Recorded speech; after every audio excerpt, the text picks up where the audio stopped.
your attention from the constant noise, the constant movement and fluctuations of the objects of sensation in the world outside.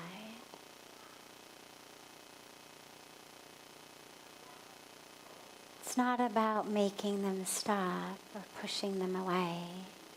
It's just about unhooking your attention from them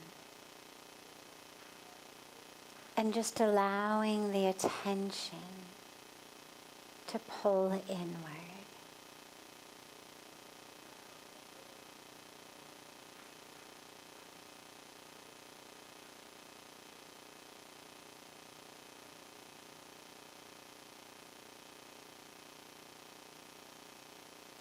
And allow that awareness to anchor in your breath.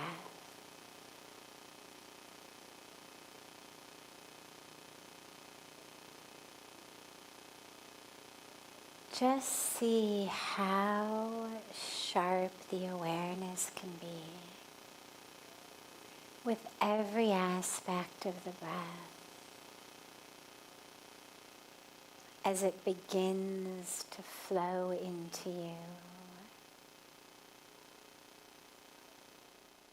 as it flows through the body,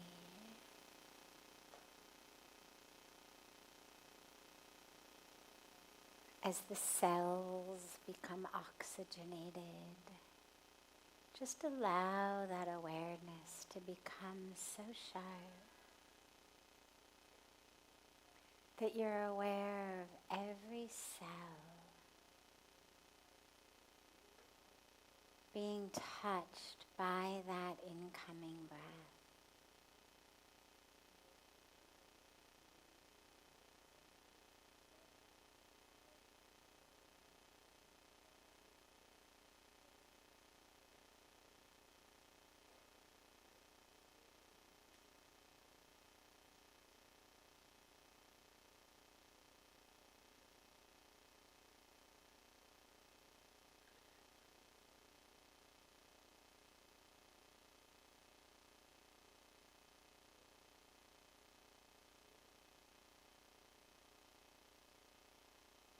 If the mind wanders, just gently bring it back.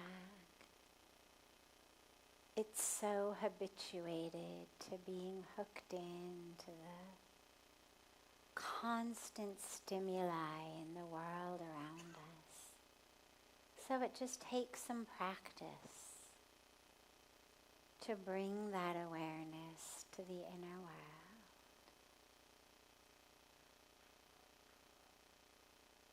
Just keep drawing it back to the breath and the subtler and subtler aspects of the breath.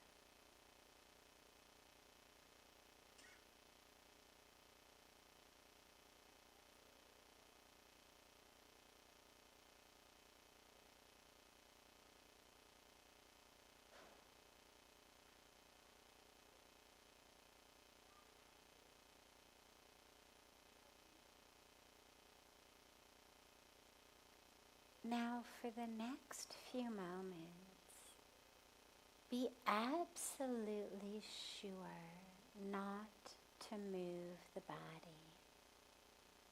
Don't itch, don't fidget, don't change how you're sitting.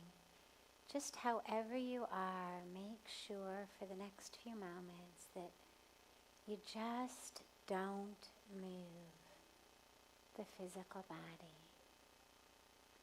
And as you hold the physical body still, notice as you breathe that you're breathing from the outside to the inside on the inhalation, carrying in that sacred prana from outside to inside. And that on the exhalation, you're letting go from inside to outside. Just notice that for a few breaths. That movement, that unbroken flow, bringing in from the outside and exhaling from inside back to outside.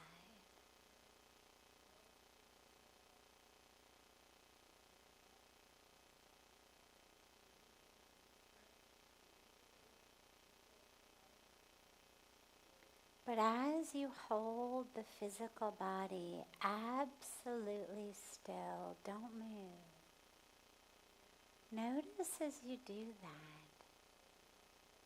that slowly that boundary between inner and outer dissolves.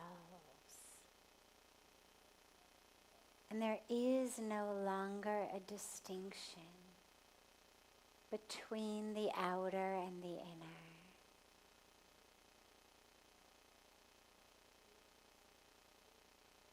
Allow yourself to notice that as the body stays absolutely still. And you're breathing, but now there's no experience of a distinction between the outer and the inner. And suddenly there is nothing but just breathing.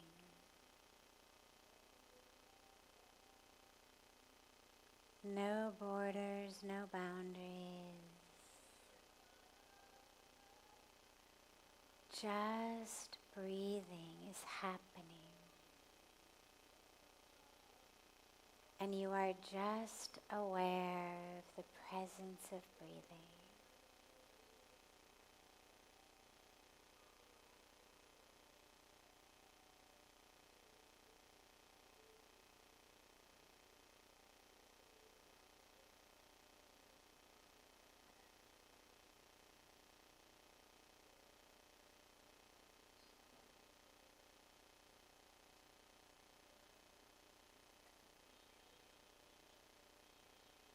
It's a very subtle experience, and it requires that the physical body be absolutely still,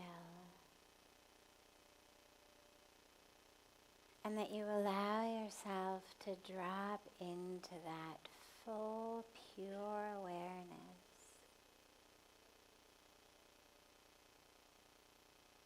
of just the breath.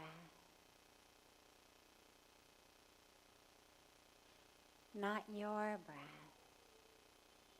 because there is no place you end and the world begins. There's just breath and breathing.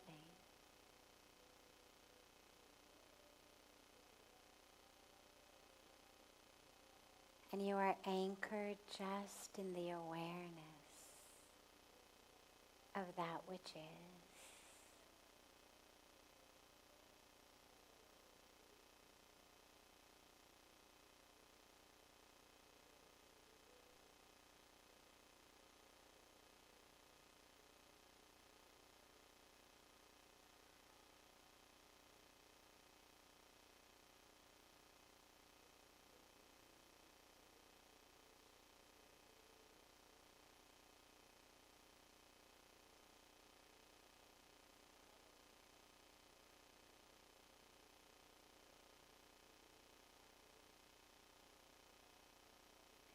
Slowly and gently bring the palms of your hands together at chest level and rub them gently against each other.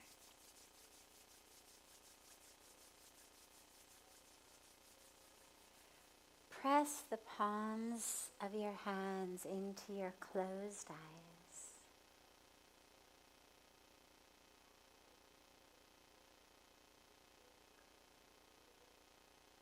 Slowly lower the hands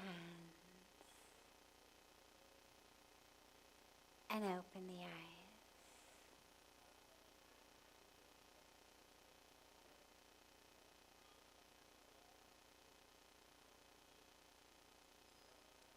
Welcome to Satsang. Beautiful to be together. Wonderful.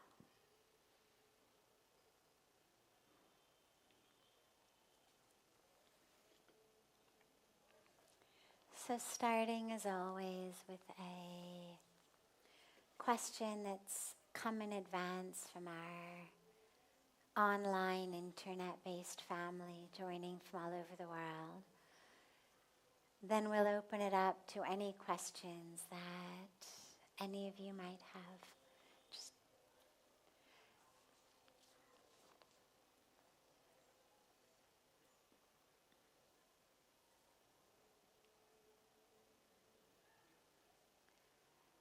has God blessed everyone with the capacity to seek and find Him? Has God blessed everyone with the capacity to seek and find Him?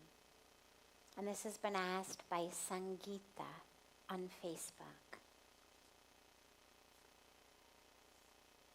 So it's said that the reason that the human birth is such a great thing to have and why it's seen as the pinnacle, the highest point of evolution, is because only human beings are able to attain self-realization, God-realization.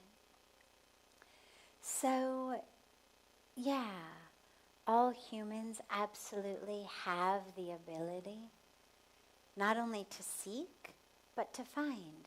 Because remember, we're finding within ourselves. Does everyone have the ability to land on Mars or the moon? Well, if you were starting from birth, yes. But if we took everybody from where we are now, then no. I mean, we'd all have to go back to, undergraduate physics and begin all over again and take all those classes that we didn't take and follow all of the paths that we didn't follow and be a whole lot better at math than we were, and all of those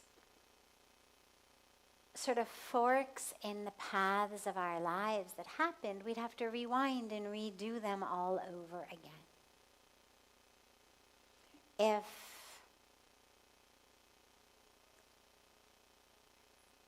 the Indian Space Research Organization or NASA or anybody was looking for candidates to land on the moon or Mars, I know I would be disqualified. I imagine most of you probably would be. That most of us just don't have the scientific background. Probably we don't have the physical training that's required. But that's outer space. We're talking about inner space. And the idea of finding God,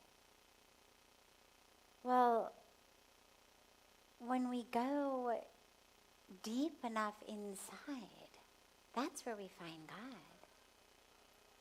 I mean, we can also find God in a beautiful deity of Bhagwan Krishna, Bhagwan Ram, Shankar Bhagwan, the mother goddess. We can find God in a tree. We can find God anywhere. But we can also find God deep within ourselves. And so every single being, every human being, has that capacity. Absolutely. However, we have to look inward. And a lot of us, based on our karmic journeys, our karmic packages, sort of where we are karmically, well, we may not be in that place in this lifetime. This may be a lifetime in which, for whatever reason, we are focused on making a lot of money and just, making a name for ourselves and buying the things we want to buy and going to the restaurants we want to eat at and going to the clubs or the resorts or the vacation spots that we see advertisements for and we think, oh, I want to go. And there's nothing inherently wrong with that. It doesn't make those people bad.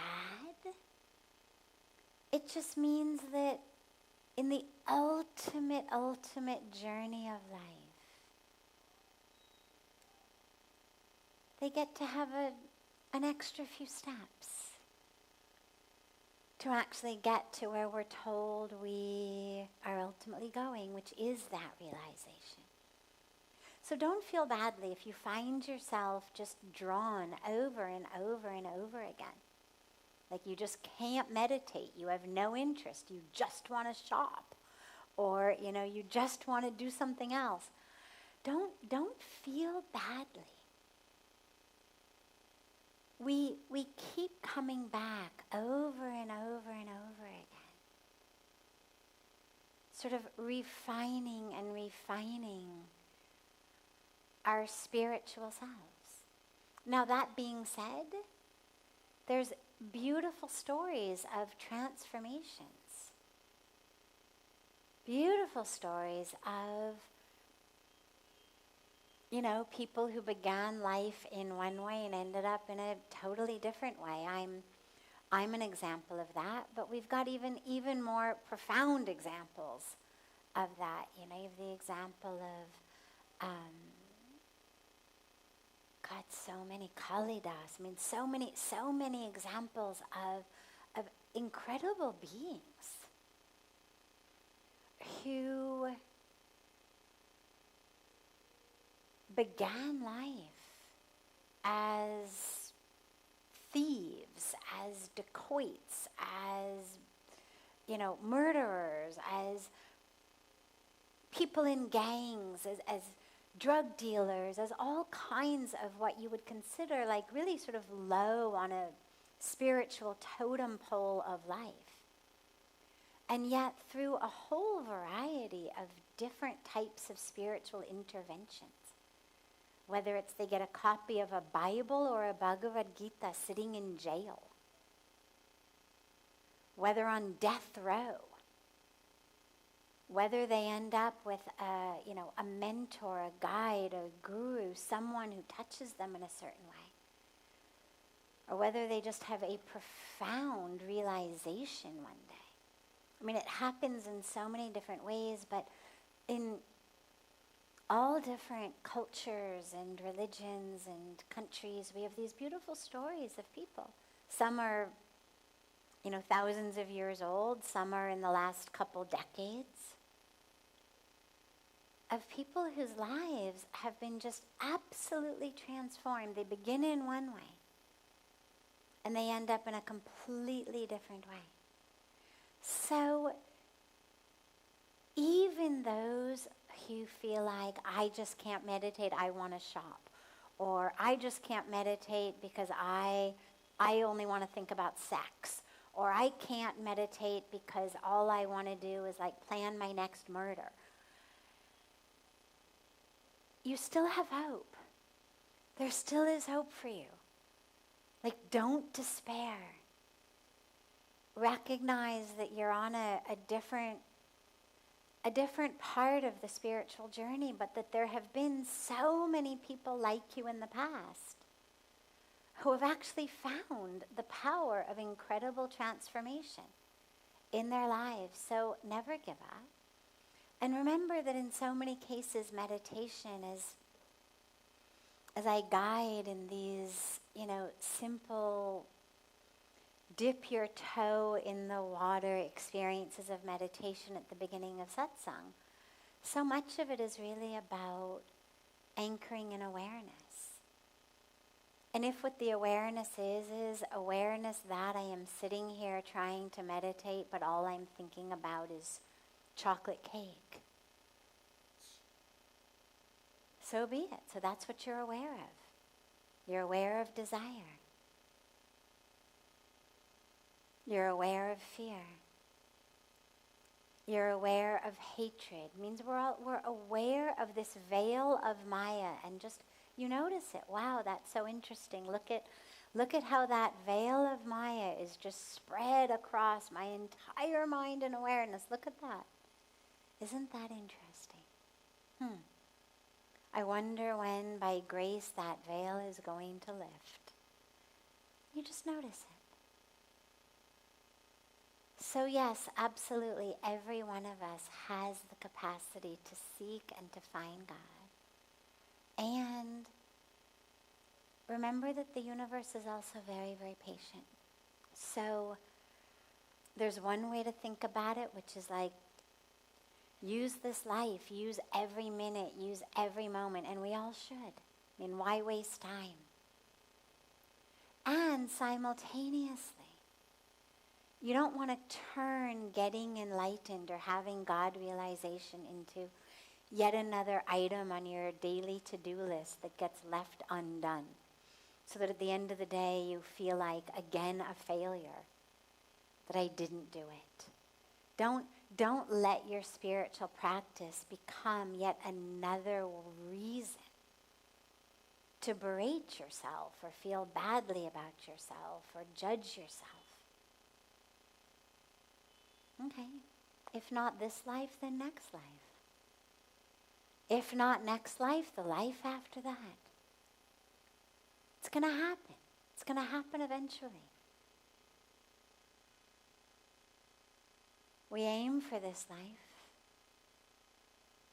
We commit ourselves to being as aware, as anchored, as grounded, as present, as full of surrender in every moment as we can. And part of that surrender is surrendering to all of the aspects of our karmic journey. Ah, there's desire again. Okay. Ah, there's lust again. Okay. All right. You notice it. All right, there it is. I grew up in Los Angeles, and in Los Angeles we have so many earthquakes.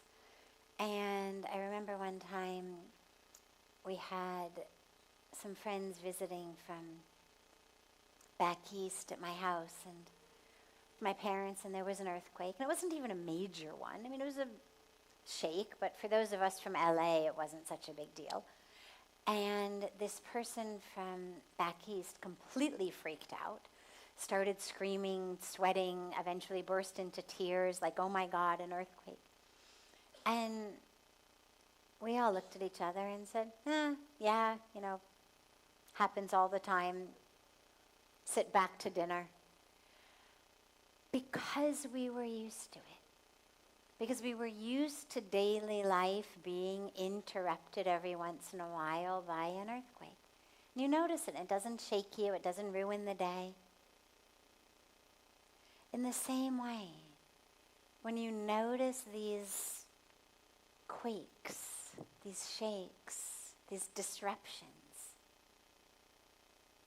in the peace, the calm, the stillness that you've been cultivating, don't freak out. Just notice it. It's okay. It'll stop. And then you'll come back. Just notice it. Ah, earthquake. Ah, greed. Ah, lust. Ah, ego. Ah, pattern from the past. Okay. Then you go back. And of course you do the same thing that you do in an earthquake, which is you make sure that when it comes, that it doesn't sweep you away with it. So just like in an earthquake, even though it didn't freak us out, we all knew you stand in a door frame or you duck and cover. Just because you're used to it doesn't mean that you want to get swept up in it, injured by it. And in the same way, when these quakes that feel distinctly unspiritual and like they're taking us farther from God realization, when they arise, you anchor. Return to the breath, return to your mantra. If you need to shift the meditation for a moment from closed eyes to open eyes, looking at a divine image, you do whatever you need to be so that when the quaking comes, you're safe, you're grounded, you're anchored, you're stable. And then it passes and you're able to go back to that state that you've been in. So don't worry about it. It's part of the package deal of human life on this beautiful road that we're all walking together back to self-realization, God realization, whatever we call it. It's the same thing. But every one of us, regardless of how many earthquakes happen in your mind every moment, every one of us has the capacity for it. No one is disqualified. No one isn't good enough. No one isn't worthy. Doesn't matter what you've done, doesn't matter what's happened to you. Everyone has that capacity. We just have to harness it.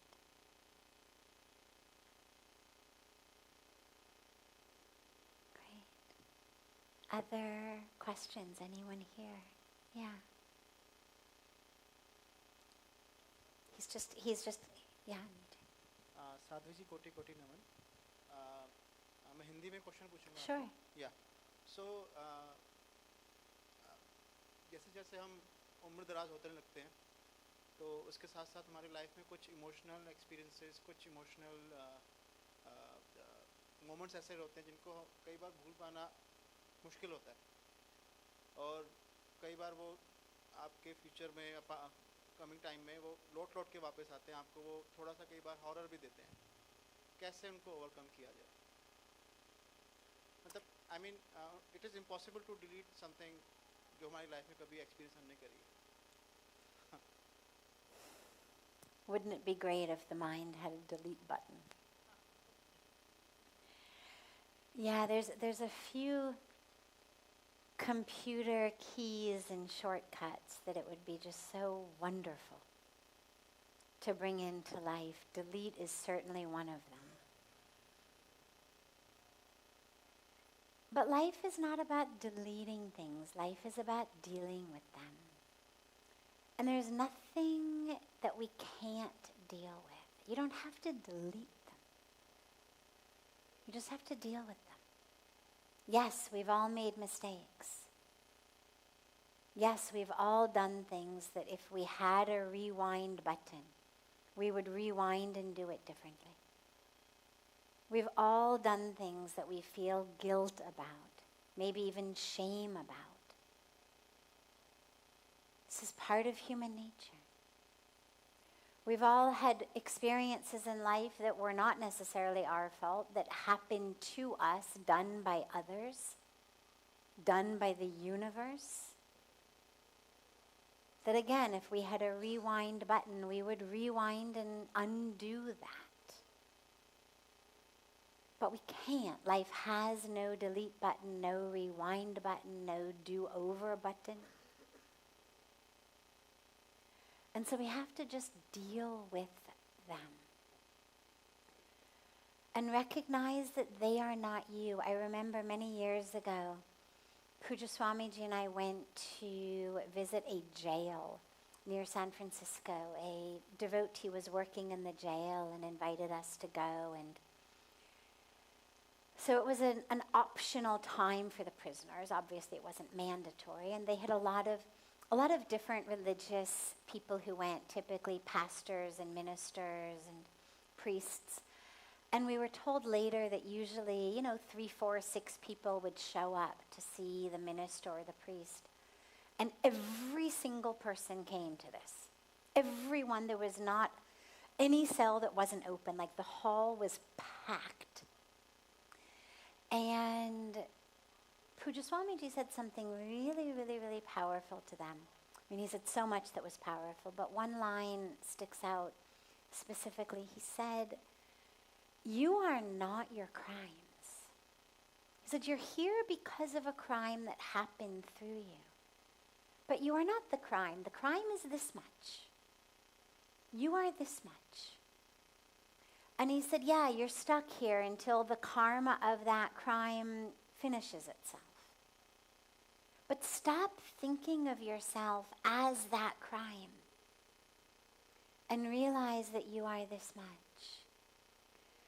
And that's the same lesson for all of us, whether it's something that we've done, maybe not something that actually landed us in jail, but nonetheless something that we wish we hadn't done, or whether it's something that happened to us purposely by another being, or just by the universe. Our house burned down, our loved one died, whatever it may be, these things happen in life. To recognize we are not. We're not that action that we did. We are not that tragedy that befell us. We don't want to delete it because it happened. It's part of the package of our karmic experience on planet Earth. If it happened through us or to us, clearly there is a lesson in it for us. But we need to figure out how to grow from it, with it, around it. You know,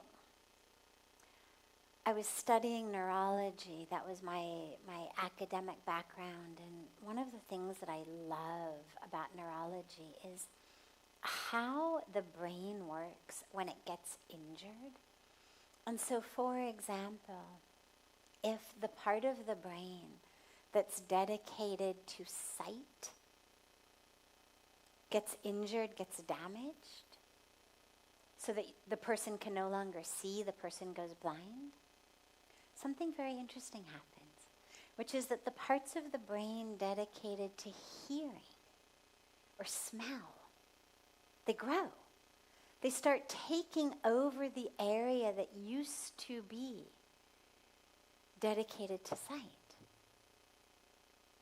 So we actually have this capacity to grow into our own injuries, to grow into our own losses,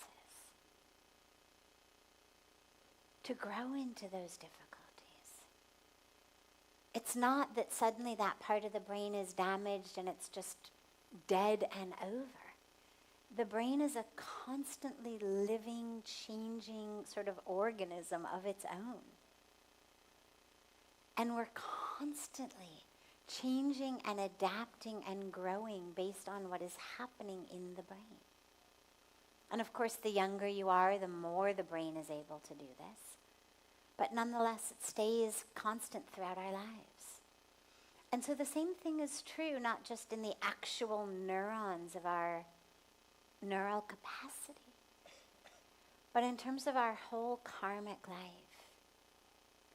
When there are these injuries, these assaults, this damage, whether, because I've done something that I really regret and it's killing me with guilt, or because this terrible thing has happened to me. The question is, how can the rest of me grow and change into this damaged part, such that who I am is fuller and deeper than I was before? So think about it in that way, is how do you move forward? Don't think about deleting it, but think about moving forward. Choices from today, decisions from today, awarenesses from today. And how do we live every minute and every moment anchored, grounded, conscious, aware, so that we don't make decisions in the heat of emotion that we later regret? And also so that life doesn't shake us so much. One of my favorite stories of this is a story about Maharishi Mahesh Yogi Ji, who used to live just a couple of ashrams down from us at what's now sadly called the Beatles ashram. I mean, it's not sad. It's great that the Beatles were here, and it's wonderful that people are interested in seeing the ashram. It's sad because ultimately it was Maharishi Ji's ashram, and there was so much more to him than simply having been the guru of the Beatles. But in any case, Pujya Swamiji tells a beautiful story about him because they knew each other well. And Pujya Swamiji was there one day when Maharishi Ji was given the news that his secretary had just stolen some huge sum of money from the ashram bank accounts and had run off. And the person comes in, his assistant comes in, panicked to give the news, like, oh my God, you're this trusted person, just this huge sum of money, stole it, has run off. And Maharishi Ji sat there very calm, very quiet. And eventually he said, she must not have been meditating.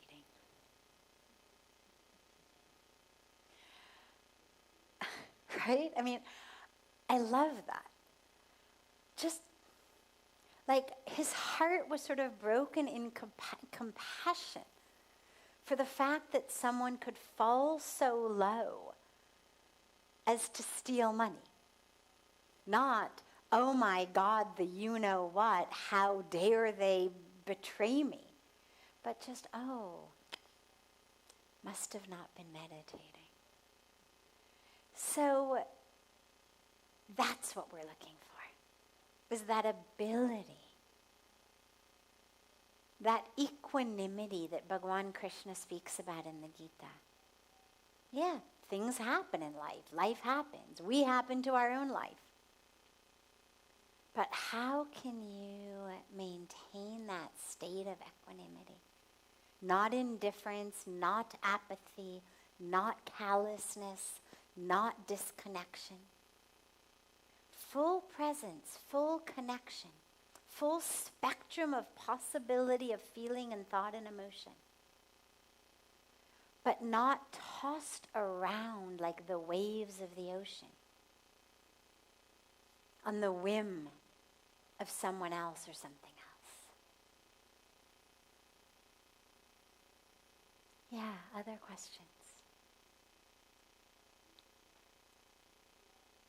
एक काम करो भैया, यहाँ लेके आ, बच्चों के पास. We have a kids first policy. What should be the main purpose of Brahmacharya Āśrama? Great question. So in our Indian tradition, we have what are known as the 4 ashrams of life. Means the 4 phases of life. And typically, the first phase is Brahmacharya. And those are what you could consider our student years. Now, Brahmacharya is sometimes defined as celibacy, but that's not actually what the word means. It is actually a student, a seeker, becoming a master of the supreme reality. So it is a time of study. The reason that sexual abstinence and celibacy is said to be an important part, first of all, because it's the first phase of life. Typically, you're very young, so hold off on those things. But even for people who take Brahmacharya later on in life, the reason that those aspects are said also, be celibate, abstain from sex, is because it can distract us from that ultimate purpose of being that seeker, student, ultimately master of the supreme reality. But that's actually what the word means. So the Brahmacharya Āśrama of life your ultimate goal is study. Study, study, study. But not study just in school so that you get good grades, so you get into a good college and university and get a good job and can make a lot of money. Not like that. Study in school, absolutely. But study life, study yourself. Because what I can tell you as someone who had really the very best that academic education can give, it's great on the level of knowing fun facts and information and figures and getting your brain exercised in a certain way. But it has zero connection, zero, to happiness, fulfillment, peace, meaning in life. Zero connection. So you want to study also yourself. Who am I? Am I just this body? Am I just my grades in school? Am I just my athletic ability, or am I just my musical ability, or whatever extracurricular things you do? Are you just the way you look? Are you your height and your weight? Or is there something more? What is that more? Who am I? What is that thing that is the same in me? Even though my body keeps changing, I'm growing, my body keeps changing, but what is it that's the same? How old are you? 11. So if you can remember back to when you were maybe 4 or 5 or 6, so at that time, you were saying I and mine, right? My toys, my cookies, my room. And today also, you say mine and me and I. But that I has changed, right? Well, that's the big question. The body has changed. What you do has changed. But has I really changed? Have you had any gap where suddenly I gets a complete makeover? No, right? Every single day you say I, you say me, you say mine. Stays constant, consistent. Doesn't matter how much your body keeps changing, what clothes you're wearing, what you're doing. I is constant. So figure out, who is that I? I can promise you the I is not your grades. It's very easy to get lost in our grades, in our scores, in our academic achievement, in our ranking. Don't let that happen to you. Study hard. Do the very best you can. Because your greatest gift is your sincerity. Sincerity means doing things with the fullness of your heart. Don't do things just kind of halfway. If you're doing it halfway, better don't do it. Whatever you do, do it fully. You're playing, play fully. Don't think about your homework. Play fully, enjoy it, love it. Forget everything else. You're doing your homework, do it fully. Don't be thinking about the cricket match. Don't be thinking about getting outside to play. Don't be thinking about anything else. Just study fully. Whatever you're doing, do it fully. Do it sincerely. Do it the best you can. But I promise you, there will be some things that you're very good at, and there will be some things you're not very good at. Maybe you already have learned that there's some things that you can do really well. And maybe some things other people can do better than you can do. And that's great. That's what life is about. If you look at everything in nature, there's so much variety, so many types of fruits, so many types of flowers. Everyone is different. We don't want one fruit that's part banana, part apple, part this, part that.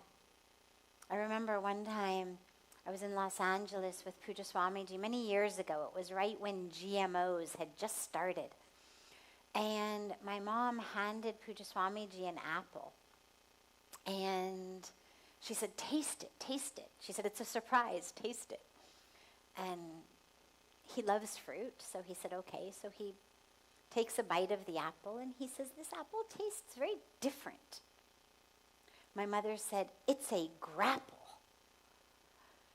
And he said, it's a what? And she said, it's a grapple. It's part grape and part apple. He said, what? She said, yeah, now with this genetic thing they've made, it's half grape, half apple. They've joined them together in some way. Now, grapes are wonderful, and apples are wonderful, but they don't belong in the same fruit. Like every one of you went, ugh, when I mentioned it, because, yeah, it was not very good. And you'll notice today nobody's selling grapples. It was an utter failure in the genetically modified department. Everything is different. And variety is perfect. Variety is exactly what God wants. It's exactly what we should be. So if you are an apple, don't feel like you also should have to be a grape. And if you're a grape, don't feel like you also need to be an apple. What you're good at, that's wonderful. And things that you're not, that's okay. Try your best. Be sincere. But don't feel badly about it. Just keep remembering who you are. And you're 11 years old today. When you become 21 and 31 and 61 and 81, that I will stay the same. That's going to be with you your whole life. Get to know it. When you close your eyes, ask yourself, who is that I? Make that I your best friend. Because wherever you go, I promise that I will never tell your secrets. Will never betray you. Will never one day decide they don't want to be your friend. Make that I inside your best friend. So study in school, yes, but study yourself. And your deeper and deeper and deeper self, as much as you can.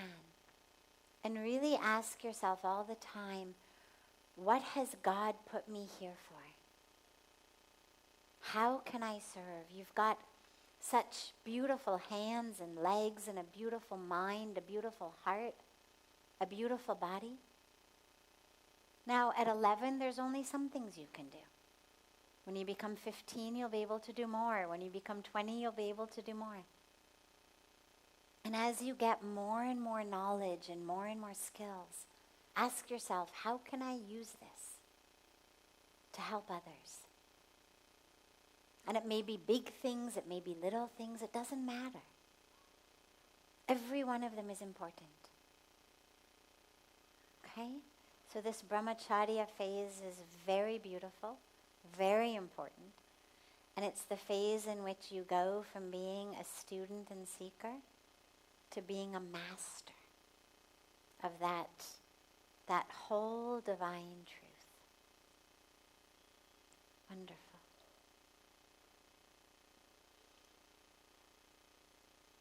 Have a beautiful, beautiful rest of your evening, everyone.